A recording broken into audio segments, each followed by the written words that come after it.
For a fraction of a percent of drivers, the path to a professional race seat begins in total silence.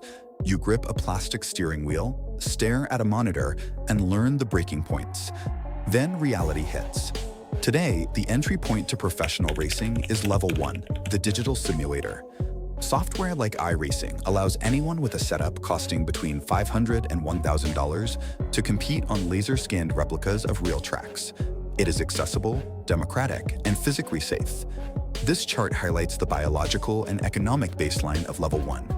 You have a low, fixed equipment cost and a flat, calm heart rate hovering around 110 beats per minute. At this stage, there is no threat of bodily harm. This phase allows a driver to build a neural blueprint. By logging thousands of hours of high-volume repetition, they develop the cognitive mapping required to recognize racing lines and braking zones without conscious thought. But the simulator only trains the mind. The filtering begins the moment digital safety gives way to mechanical violence, and the cost of a mistake translates into real-world debt. Level 2 moves the journey to local dirt and asphalt bull rings. Here, the financial risk spikes. Building and maintaining an entry-level chassis requires an upfront family investment of anywhere from $10,000 to $60,000. The driver also encounters lateral G-forces. As the car corners at speed, physics pulls the driver's body toward the outside retaining wall, throwing their weight against the harness and seat. The pressure on the chest cavity makes normal respiration difficult. To maintain oxygen flow, drivers must learn to breathe exclusively by expanding and contracting their stomach muscles while their ribs are pinned down. Level 2 eliminates competitors whose bodies reject this constant physical battering, or whose families cannot absorb the cascading financial losses of grassroots racing. For those who survive the bull rings, Level 3 is the ARCA Menard series.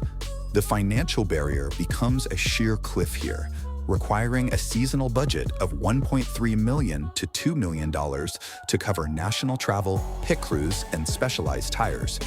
The technical challenge shifts to wrestling 700 horsepower legacy machines. Using older Cup Series equipment and manual transmissions, drivers must rely on fine throttle control to keep the car stable on high-speed ovals. Directly above that is Level 4, the Craftsman Truck Series, often called the Gladiator Pit. Seat rentals here are strictly pay-to-play, costing a driver $150,000 for a single weekend. The trucks present a unique aerodynamic challenge. Their boxy front ends generate heavy downforce, but they also punch massive drafting holes in the air. This draws trailing trucks directly to the rear bumper of the leader. The result is hyper-aggressive pack racing. Races are short and patience is non-existent. Drivers rely on physical aggression, slamming doors and pushing bumpers at 180 miles per hour to maintain track position.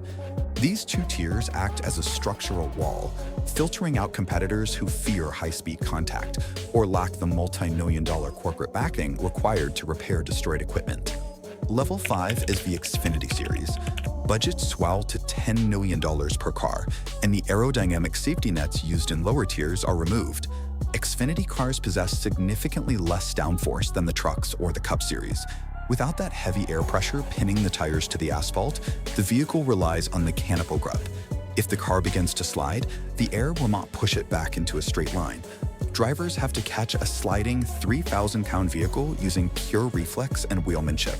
At this level, you can no longer rely on the car's aerodynamics to self-correct a mistake. Level 5 strips away equipment advantages to expose well-funded drivers who simply lack elite car control. Money buys deceit, but it cannot buy the instincts required to survive the slide. Level 6 is the Cup Series, the highest tier of the sport. It is an exclusive grid of 40 spots, where franchise charters cost upwards of $40 million. The internal environment of the next-gen car is hostile. Encased in fireproof Nomex, drivers cannot dissipate body heat. Within minutes of the green flag, the cockpit temperature climbs to 130 degrees Fahrenheit. This chart compares a driver's vitals to those of a marathon runner. While pulling 3 to 4 Gs through the corners, the driver holds a sustained heart rate of 170 to 200 beats per minute for 4 hours. While operating in this state of metabolic crisis, the cognitive load is staggering. The driver must process spotter audio, tire degradation, and fuel burn rates while surrounded by 39 other vehicles at 200 miles per hour. The margin for error is measured in milliseconds. The signal loss in concentration while processing that telemetry can result in a 40G impact. Survival at this level requires a fusion of high-speed cognitive processing, physical endurance, and massive corporate funding. Out of the millions who enter at the digital level, only 3 names sit up a 7-time threshold. Richard Petty secured his 7 titles during the sport's rugged, formative era. His mastery relied on mechanical reliability, outlasting the field by ensuring his equipment survived rain. Dale Earnhardt used a blend of aggressive drafting and psychological warfare. He could see the air and used his intimidating style to force mistakes from those around him. Jimmie Johnson optimized the modern era through bionic preparation. He utilized simulator-driven cognitive mapping and advanced conditioning to maintain precision across 5 consecutive championships. The path to a 7-time threshold requires a driver to navigate these compounding biological and economic pressures across decades of competition. Reaching this rank is the result of surviving a vertical climb where most will simply run out of money or physical endurance.